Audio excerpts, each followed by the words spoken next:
Assalamualaikum warahmatullahi wabarakatuh.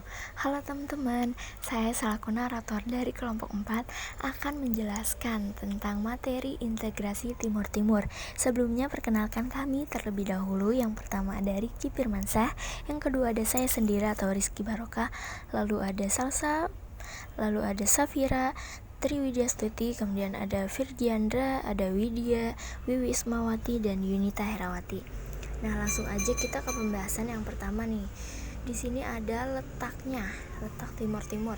Jadi sejak tahun 1769, bangsa Portugis mulai berkuasa di Timur Timur.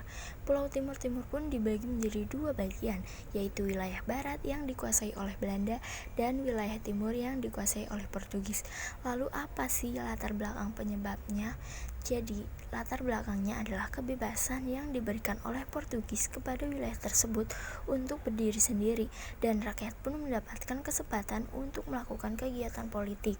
Pemberian keleluasaan bagi wilayah Timur Timur disebabkan oleh karena terjadi gejolak politik dalam negeri di Portugis. Kemudian ada peristiwa Revolusi Bunga. Jadi wilayah koloni Portugis berbatasan langsung dengan wilayah Indonesia. Terjadi krisis politik hingga terjadi sebuah peristiwa besar di Portugis, yaitu Red Flowers Revolution atau Revolusi Bunga. Peristiwa ini merupakan kudeta yang dilakukan oleh militer terhadap pemerintahan saat itu di bawah Antoni de Oliveira Salazar. Tokoh militer di balik peristiwa bersejarah ini bernama Jenderal Antonio de Spinola. Revolusi ini berlangsung pada tanggal 25 April 1974. Salah satu pengaruh dari revolusi ini yaitu mengenai kebijakan Portugis terhadap negara-negara koloninya. Ia telah melakukan perubahan dan berusaha mengembalikan hak-hak sipil termasuk hak demokrasi masyarakat. Portugis ini memberikan keleluasaan negara koloni untuk berpolitik, salah satunya Timur Timur.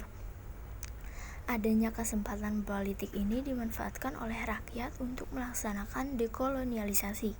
Kemudian muncullah 3 partai dengan tujuan dan corak masing-masing untuk memanfaatkan kebebasan yang diberikan kepada wilayah ini.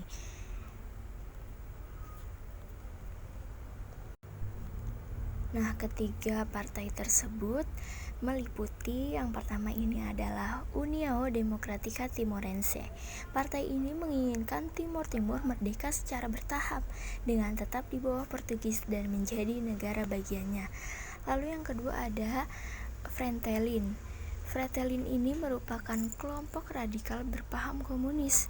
Partai ini juga menginginkan kemerdekaan secara penuh Timur Timur. Nah, yang terakhir ada Associação Popular Democrática Timorense. Partai Apodeti ini menginginkan agar Timur Timur menggabungkan diri dengan Indonesia. Akibatnya ada perbedaan tujuan tersebut. Ketiga partai saling bersaing, bahkan sampai menimbulkan konflik perang saudara loh teman-teman. Nah, kemudian Partai Fretilin ini mendeklarasikan kemerdekaan atau pembentukan Republik Demokratik Timur Timur di kota Dili dengan Xavier do Amaral sebagai presidennya.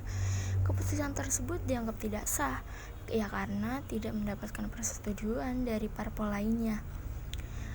Lalu deklarasi yang dilakukan Partai Fretilin ini menyebabkan beberapa partai gabungan yaitu UDT bersama Apodeti, Kota dan Trabalisa mengeluarkan pengumuman yaitu Proklamasi Balibo pada tanggal 30 November 1975 yang isinya adalah untuk bergabung dengan pemerintahan Republik Indonesia. Beberapa minggu setelah itu, gabungan partai menyatakan berdirinya pemerintahan sementara Timur Timur.